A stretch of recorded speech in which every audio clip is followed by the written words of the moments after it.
আসসালামু আলাইকুম। HSC 26 batch.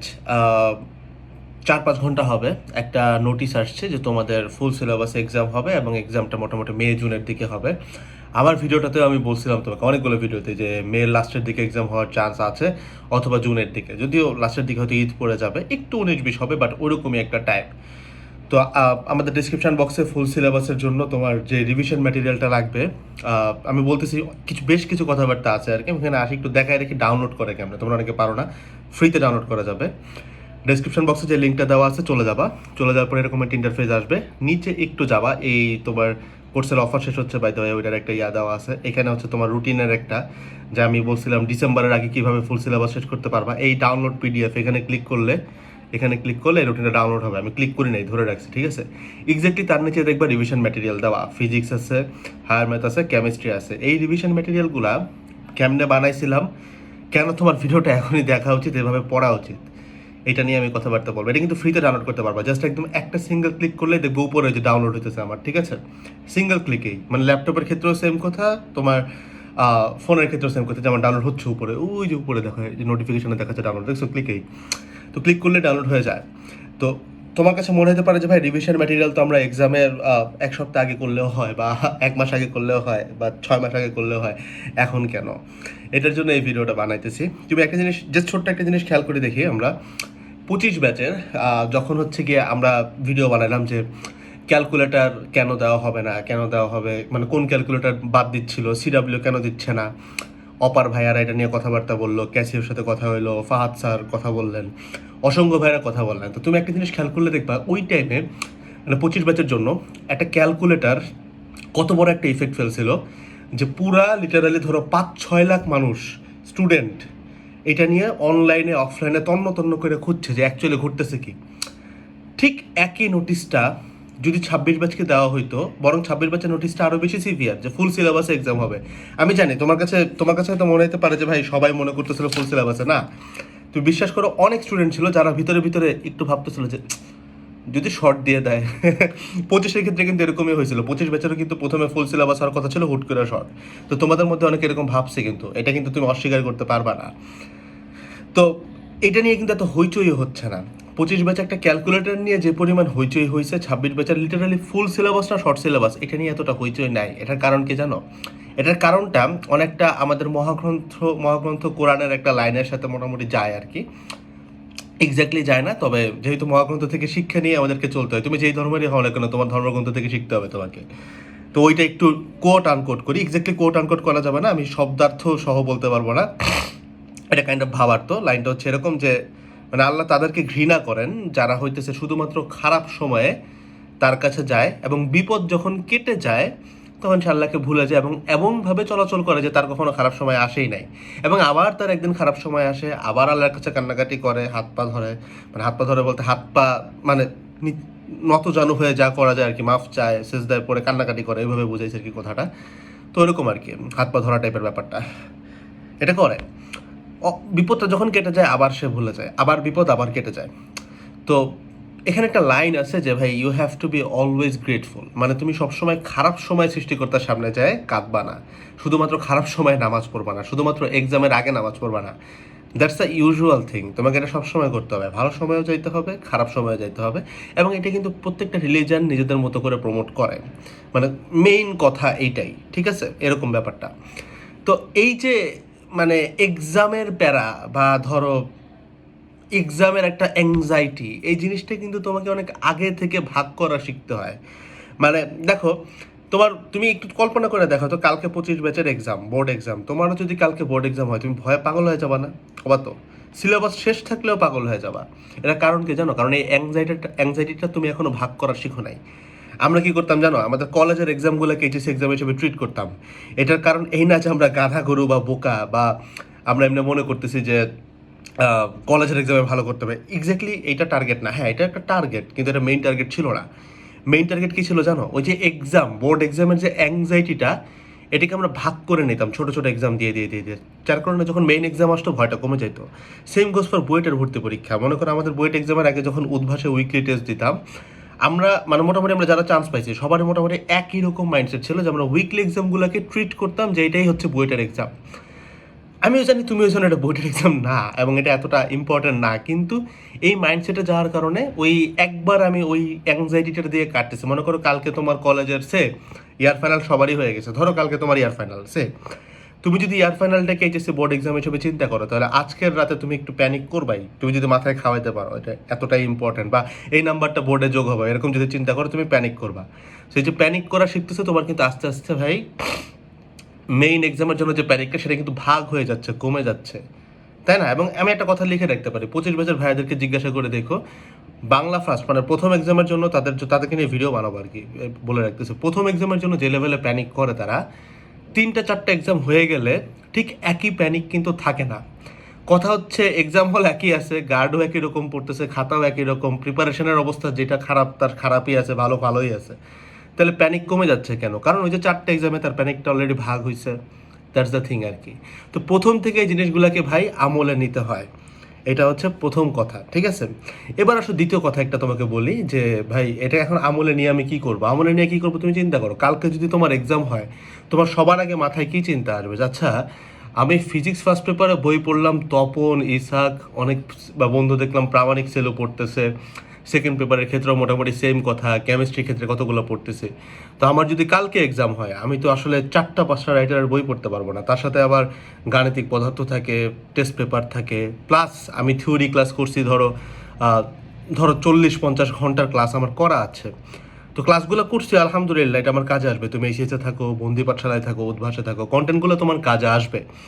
কিন্তু কালকে যদি তোমার এক্সাম হয় ভাই, তুমি কি গুছায় যেতে পারবা কন্টেন্টটা? তুমি কিন্তু পারবা না। এই যে আমরা যে ফাউন্ডেশন ক্লাসে যেটা করছি, দেখবে যে আমাদের রিভিউসগুলো এরকম আর কি। আমি জানি না পোস্ট হয়েছে কিনা, এখনও পোস্ট হয়ে যাওয়ার কথা, না হলে আমি তোমাকে বলে দিচ্ছি পোস্ট হবে আর কি। আমি এগুলো দেখছি, বেশ কয়েকটা দেখছি। বেসিক্যালি রিভিউ সিস্টেমটা কীরকম থাকে, তোমরা যখন কোনো একটা রিভিউ দাও আর কি, তুমি যেই ব্যাচে হও না কেন, খারাপ কিংবা ভালো দুইটাকেই আমি অ্যাকসেপ্ট করি, ওইটা একটা ড্রাইভ ফোল্ডারে আপলোড হয় এবং ওই ড্রাইভটা আমি প্রতিদিন বলতে পারো 1বার কি 2বার করে চেক করি যে রিভিউগুলো কেমন আসছে এবং ওই অনুযায়ী ডিসিশন নেই। তো আলহামদুলিল্লাহ 26 বছর একাডেমিক অ্যাডমিশনের সবগুলো রিভিউ এখন পর্যন্ত পজিটিভ। একটাতে একটু মানে কমপ্লেইন ছিল, যেটা আমরা ফিক্স করে ফেলছি। কমপ্লেইনটা একটু কেমন ছিল এটা তোমার বলতে গেলে তুমি বুঝবাও না তো, কারণ এখন এটা সলভ আর কি। মানে বেসিক্যালি আমাদের একদিনের জন্য ডাউনলোড অপশনটা অফ হয়েছিল, জানি না কেন। তো এরকম একটা কমপ্লেন ছিল যে ভাই ডাউনলোড করতে পারতেছে না, তো দ্যাট উই ফিক্সড আর কি। তো মেজরিটি রিভিউ এরকম থাকে যে ভাই আমি তমুক ভাইয়ার একটা ক্লাস করছি নিউটনের বলবিদ্যাতে, ভাইয়া খুব জোস পড়ায় অবশ্যই। তো আমার ক্লাস ডিউরেশন ছিল 50 ঘন্টা। তো আমার মাথায় চিন্তা আসছিল যে যদি কালকে আমার সেকেন্ড ইয়ার ফাইনাল হয়, প্রি টেস্ট হয়, টেস্ট হয়, কিংবা এইচএস এক্সাম হয়, আমি তো পুরো কন্টেন্টটা কভার দিতে পারবো না। সো দ্যাটস ওয়াই একাডেমিক অ্যাডমিশনে গেছিলাম। ঢোকার পরে নিউটনের বলবিদ্যার সবগুলো টপিক কভার করলাম। টোটাল 4-5 ঘন্টার মতো লাগলো, 4 ঘন্টার বেশি লাগার কথা না, এরকম লেগছে। কম্প্যাক্টিভেশন ব্যাচের ক্লাসটা 1 ঘন্টা ছিল, কোশ্চেন ব্যাংকের ইঞ্জিনিয়ারিংয়ের ক্লাস 1 ঘন্টা, ভার্সিটির ক্লাস 1 ঘন্টা। তো এই জিনিস করার পরে তার পুরা নিউটনীয় বলবিদ্যাটা লিটারালি 2 থেকে 3 পেজের মধ্যে গুছায় গেছে। তাহলে এখন চিন্তা করো, এই ছেলেটা এখন যে এইচএসসির প্যানিকটা নিল, ওকে যদি বলি কালকে তোমার নিউটনের বলবিদ্যা পরীক্ষা, ওর কিন্তু 2-3 পেজ পড়লে পুরোটা কভার হয়ে যাচ্ছে। ওয়ারাস তোমাকে কিন্তু ভাই 100 পেজের উপরে পড়তে হবে, অথবা কয়েকশো স্লাইডের উত্তর দেখে যেতে হবে। তো এই যে প্যানিকটা সে নেওয়া শিখতেছে বা নিতেছে, এটা কিন্তু আস্তে আস্তে জিনিসটা সলভ হবে। মনে করো তোমাকে বলা হলো 26 সালের মে মাসে তোমার একটা ম্যারাথন দৌড় আছে 20 কিলোমিটার। তো তুমি কি করলা, তুমি ম্যারাথন দৌড়াচ্ছে, ঠিক আছে, এটা নিয়ে এতটা প্যানিক না হই, আমরা 1 সপ্তাহ আগে প্যানিক হবে, এখন আমি খালি দৌড়ানো শিখি। তো শুধুমাত্র দৌড়ানো শিখলে তুমি কিন্তু ম্যারাথন দৌড় দিতে পারবে না, কারণ ম্যারাথন দৌড় কিন্তু একদম হোল নিউ ডিফারেন্ট একটা থিং। 20 কিলোমিটার এক দমে দৌড়ায় আসা, দ্যাটস হিউজ। কিন্তু মানে স্প্রিন্ট একটা জিনিস, ম্যারাথন একটা জিনিস। স্প্রিন্ট হচ্ছে আমরা ছোটোবেলা যেখানে দৌড়াইছি স্কুল কলেজে, 100 কিলো, 100 মিটার, 200 মিটার এরকম সর্বোচ্চ। 200 মিটার দৌড় দিত যেসব পোলাপান, সেগুলো দেখবা খুব মানে স্ট্যামিনা আলা পাবলিক হইতো আর কি। নর্মাল পাবলিক 200 মিটারও দৌড়াইতে পারে না, এটা মানে ফানি থিং। তো ম্যারাথন হচ্ছে 20 কিলো হয়, এরও বেশি হয় কিন্তু ম্যারাথন, ঠিক আছে? তো এরকম দৌড়ে যায়, তুমি কি করবা? তুমি যদি আজকে থেকে ধরো কালকে সকাল থেকে 2 কিলো দৌড়াও, তারপরের দিন 2 কিলো, এরকম দৌড়াইতে থাকো, 20 কিলো দৌড়ানোর জন্য কিন্তু তুমি এনার্জিটা পাবা। এটা কিন্তু শুধুমাত্র এনার্জির খেলা না, এটা একটা স্ট্যামিনার ব্যাপার আছে। তো তুমি যে ছেলেটা মনে করো এই জুন মাসে ধরো তোমাদের এইচএস এক্সামকে আমি বলতেছি ম্যারাথন, তো ম্যারাথনের জন্য সে প্রস্তুতি কীভাবে নিছে, সে জাস্ট দৌড়ানো শিখতেছে। কিন্তু সে কেমনে 20 কিলো একটানা দৌড়াইতে হবে এটা সে শিখতেছে না। মানে সে তার স্ট্যামিনার উপরে কাজ করতেছে না, কখন আস্তে দৌড়াইতে হবে, কখন লাস্ট ল্যাপে জোরে দৌড়াইতে হবে, এগুলো নিয়ে সে বদার না।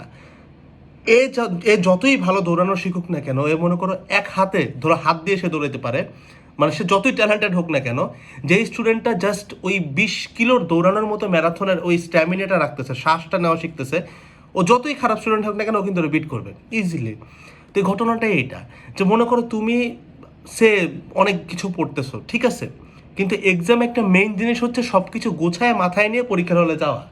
তো এই জিনিসটা তুমি যদি আজকে থেকে শুরু না করো, এমন হওয়ার চান্স খুবই ছোট যে তুমি এক্সামের আগে ধুম করে জিনিসটা করে ফেলবে। এটা হবে না, কখনো হয় না। এবং এই ঘটনাটা প্রতিবার ঘটে, যে দেখা যায় এক্সামের 2 মাস আগে সে এখন পাগল হয়ে গেছে। ভাই আমি অনেক পড়ছি, ঠিক আছে, তোমাদের প্রত্যেকটা senior batch, 24 batch, 23 batch, 25 batch, 22 batch, জিজ্ঞেস করে দেখো এক্সামের 2 মাস আগে সব থেকে বড় প্যানিক তারা এটা নিয়ে করে, এবং এটা তারা লজ্জায় অনলাইনে বলেও না। এবং মজার কথা, অনলাইনে এগুলো নিয়ে কেউ কথাবার্তাও ঠিক মতো বলে না। দ্যাটস ওয়াই আমি এটা নিয়ে কাজ করি। এটা এমন একটা ঘটনা ঘটে যে সে 2 মাস আগে সে জানে যে ভাই হ্যাঁ ঠিক আছে, মনে করে দেখবো জুনিয়রের কাছে ওরা বেশি লজ্জা পায়। ধরো তোমার সেকেন্ড ইয়ারের এক সিনিয়র, বা মানে ধরো 25 বছর এক সিনিয়রের কাছে সাথে তোমার এরকম কথা হওয়ার কথা, কারণ আমার সময় আমি এরকম কথা বলছি, আমি 20 ছিলাম, 19-এর সাথে কথা হয়েছে এরকম, যে ভাই আপনি তো ক্যালকুলাস পারেন তাই না, বলতো যে হ্যাঁ পারি, কিন্তু দেখতেছি যে সে পরীক্ষায় ভুল করতেছে, ভালো করতেছে না, তখন মানে সেও লজ্জা পাইতো, আমিও বুঝতাম না ঘটনা কি। পরে একদিন আমার এক ক্লোজ সিনিয়র আমাকে বুঝেছিল, দেখো ভাই সমস্যাটা হচ্ছে এই যে আমরা ক্যালকুলাসের সবই পারি, কিন্তু পরীক্ষার আগে তো রিভাইজ দিয়ে যেতে পারতেছি না। ভাই রিভাইজ, কারণ আমরা তো এগুলোর সাথে সবাই পরিচিত না, কারণ ক্লাস 9-10-এ রিভাইজ দেওয়াটা তো ইম্পর্টেন্ট না, কারণ বই থাকে ছোট, ইন্টার অনেক বড় হয়ে যায়। তখন বললো যে তোমার এটা রিভাইজ দিতে পারা লাগবে, মানে মনে করো তুমি ক্যালকুলাসের টাইপ দেখছো হচ্ছে 100টা, মানে 100 টাইপ তুমি পরীক্ষার আগের রাতে না পড়তে পারলে তুমি পরীক্ষার হলে যাইতে পারবা না, মানে ওই প্রস্তুতিটা তো থাকবে না। এমন অনেক ম্যাথ আছে যেটা তোমাকে আগে দেখে রাখতে হয়, অনেক ফিজিক্সের থিওরি আছে আগে দেখতে হয়, অনেক কেমিস্ট্রির বিক্রিয়া আছে আগে দেখে রাখতে হয়, ঠিক আছে। তো এই জিনিসটা তখন আমি শিখছিলাম, অ্যান্ড তখন থেকে এই জিনিসটা আমার অনেক ভালো কাজ করতাম, এবং তার প্রতি আমি অনেক বেশি গ্রেটফুল। তুর্য ভাইয়ের নাম আর কি, ঠিক আছে, ঢাকা ইউনিভার্সিটির থিওরিটিক্যাল ম্যাথমেটিক্যাল লেপটা আছে আর কি, এখন মানে বের হয়ে গেছে, এখন মেবি এমএসসি করতেছে, অনেকদিন কথা হয় না। এই হচ্ছে কথা। তো এই জিনিসটা আমি শিখছিলাম আমার কোনের কাছ থেকে, যে মানে প্রত্যেকটা এক্সামের আগে তোমাকে পড়াটা গুছাইতে পারা লাগবে, এবং এই জিনিসটা পরীক্ষার আগে গুছাবা না, তুমি আগে থেকেই প্রস্তুত থাকবা।